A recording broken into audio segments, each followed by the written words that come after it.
The National Disability Insurance Scheme is something the opposition absolutely supports. Would you fund it with a Medicare, with a levy, as has been possibly suggested by the federal government? Well, what is going to be the total cost of the NDIS? You want me to answer questions for you this morning?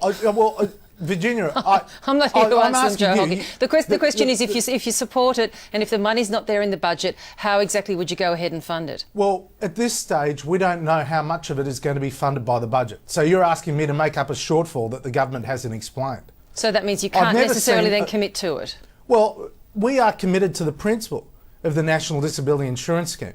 But at the moment, the National Disability Insurance Scheme is currently, in a full year, expected to cost between $6 billion and $10.5 billion a year to the federal budget, let alone the state budgets.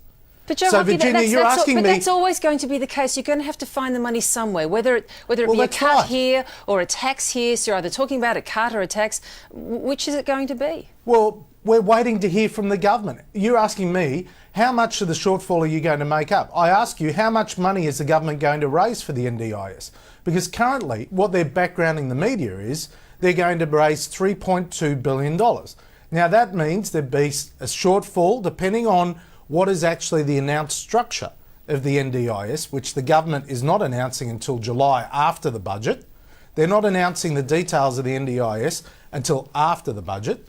But I'd say to you, whatever the case, $3.2 billion does not cover the cost, the full cost of the National Disability Insurance Scheme.